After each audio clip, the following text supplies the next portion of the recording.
name is Benjamin, and I bring you greetings from another time and another place. And I see by the Christian symbols that you have here, it shows just how far you've come since that night so long ago when that baby was born. And though you understand so much more now than I could have ever possibly understood then, oh, how I wish you had been with me that bright Judean night when that little baby was born. I almost missed it myself. I was a busy young man then. I'd been operating a small inn in the town of Bethlehem some 5 years when Caesar Augustus issued a decree that a census would be taken. It was a steady business. I made a reasonable living with the inn and the other odd jobs that I developed on the side. It seemed like I always had a scheme for making money. And my wife often complained about how busy I was. And then with the census, I saw a chance to make some real money. Travelers would be coming from all over the place into Bethlehem. And many of them would need exactly what it was that I had to offer, a place to stay. So I crowded as many beds into the house as I could possibly fit. I bought enough food for a feast, enough wine for a festival. I worked hard, and I was almost too busy. Now, never forget how aggravating it was when the inn filled up and people kept coming. I put a sign out front that said, all the beds are taken.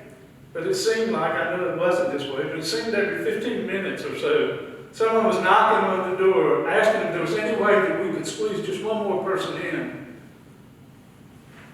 It was just unbelievable the way that it went. And I remember going to bed that night, and I was just settling in for some well-deserved rest and sleep when I heard another knock at the door.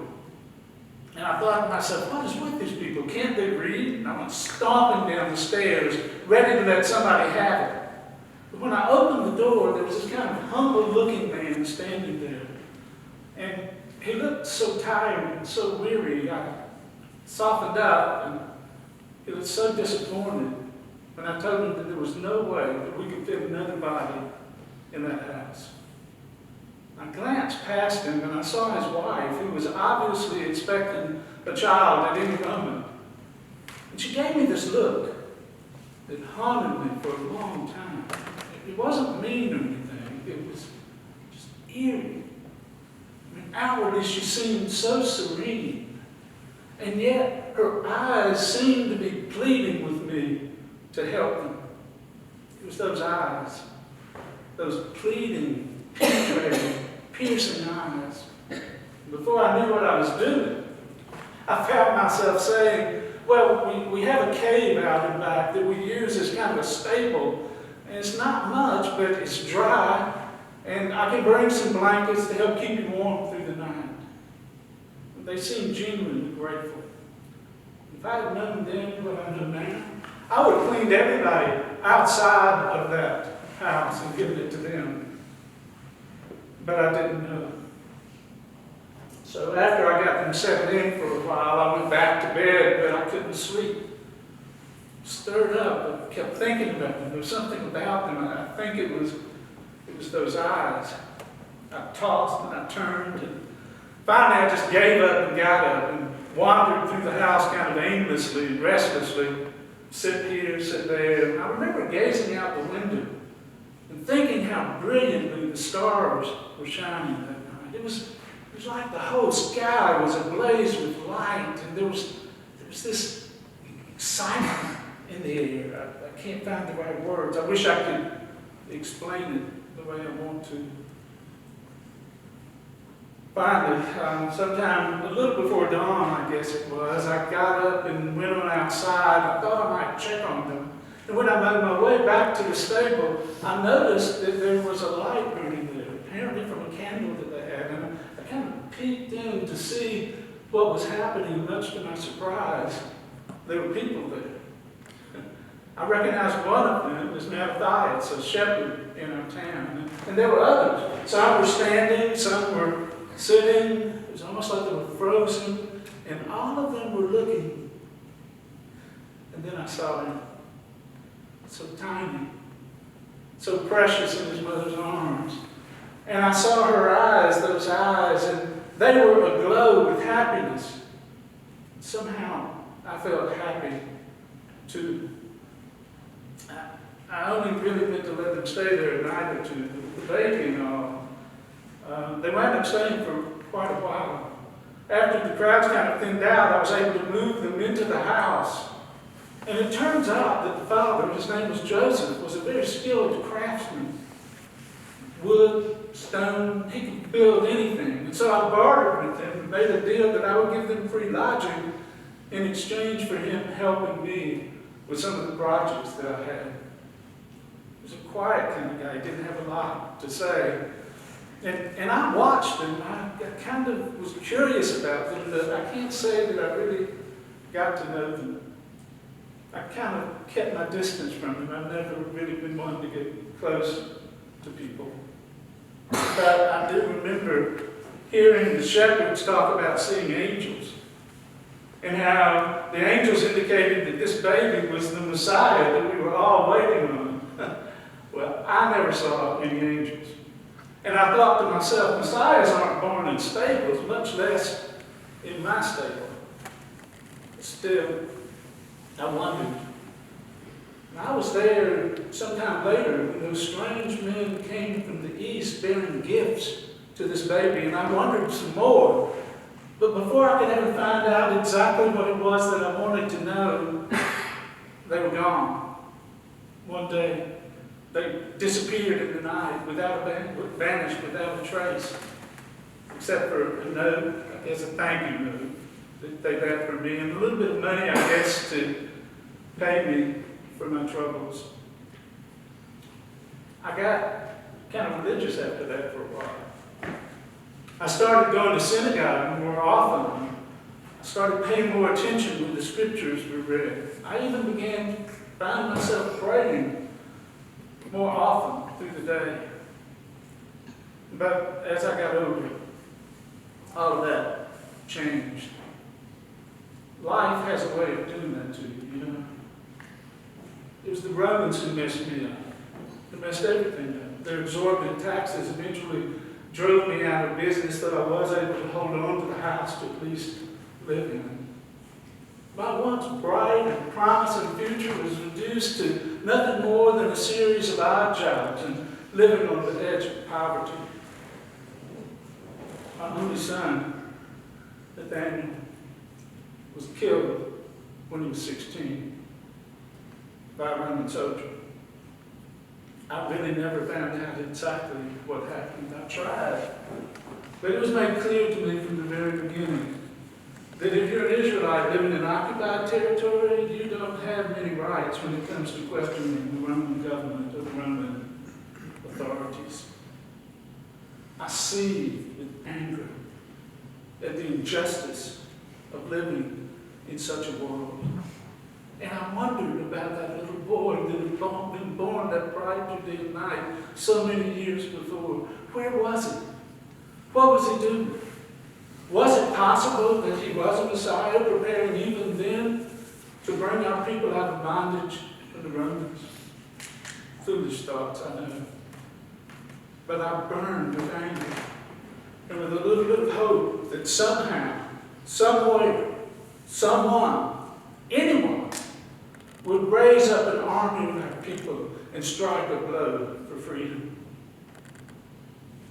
Then one day, I heard about this man around 30 years old, which would have been the right age, who was making quite a sensation throughout the land, making blind men see, lame men walk, and he was talking about establishing a new kingdom. Couldn't help but wonder about that. Could that be that little boy? Was he the Messiah that was going to break the yoke of oppression and drive our enemies from the land?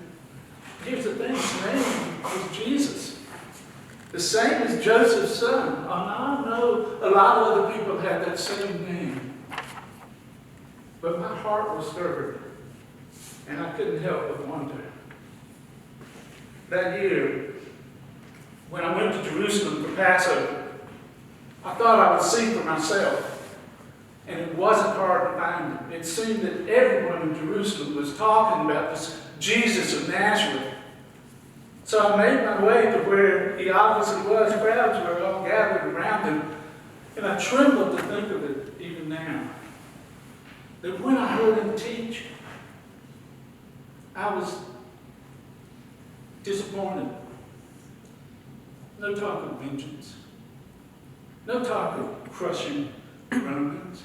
Instead, he talked about loving your enemies and praying for those who persecute you. If someone strikes you on the cheek, give him the other cheek. Well, he had never suffered what I suffered. He had never lost a son. I was disillusioned. I knew that anyone who talked the way he talked was not the Messiah that I was looking for, and certainly not the child of whom the shepherds say, the angels say. And apparently a lot of other people felt the same way. Because within days he was arrested. And it seemed like the whole city turned against him. I was in the crowd that day when Pontius Pilate brought this so-called pretender out before the people. And he looked so weak. He looked so beaten. It raised everyone's hopes, only to have them crushed again. And I found myself shouting along with so many of the others that were there for Pilate to crucify him. Crucify him, I said. Crucify him! It seemed as if all the anger and the hurt and the disappointment and the grief that were within me were aimed right at him. I followed the crowd as they made their way up the hill outside the city. And I watched as they drove nails into his hands and his feet, lifted him up on a cross, watched his blood drip, ran down his forehead into his eyes from the crown of thorns that had been made. I watched him gasp for breath. And then sometime toward the end, the crowd kind of shifted, and they made way for this woman to come through. And as she walked past for just a moment, she turned and glanced at me. And I saw it was those eyes, those same piercing eyes. And I knew that it was her child, now grown, that we were crucifying, that we were executing, the one who was to be the Messiah that we all were looking for. It was a horrible, horrible realization to come to. When he was born, I placed him in a stable, in a manger. When he died, I helped to place him on the cross. I ran from that place as far as quickly as I could. I came back to Bethlehem, a haunted and troubled man. I heard sometime later that his followers said that they had seen him, that he was alive, that he had been raised from the dead as he said he would be. And so many people would scoff at such a notion, but I knew in my heart that it was true. Sometimes I go out to the stable. I make my way out there. I cleaned it up the way I remembered it being the night, the best I could, the night that he was born. Sometimes I go out and I sit and I think and I remember, and I know it may sound strange to you. Sometimes I talk to him, ask him to forgive me of all the wrong things that I've done. And I believe that he hears me. Sweet little Jesus boy, I made you be born in my manger. Sweet little holy child, I didn't know it was you. I didn't know you came to save me, Lord, to take my sins away. I just was blind, I could not see. I didn't know it was you. Long time ago, you were born in my manger low. Sweet little Jesus boy, the world, it treats you mean, Lord, it treats me mean too. But that's how things are down here. We didn't know it was you. You have showed us how we should be trying. Master, you showed us how, even when you were dying. It just seems like I can't do right. Look how I treated you. But please, sir, forgive me, Lord. I didn't know it was you. Sweet little Jesus boy, born long time ago. Sweet little holy child, I didn't know who you were. But I do now. And I've come to tell you so that you might ask him to forgive you of the things you have done wrong. That you might observe this Christmas all of the peace and joy, the hope, the love that his coming into our world was meant to bring. I wish to you this Christmas true shalom, peace, the only peace that only he can bring. Shalom.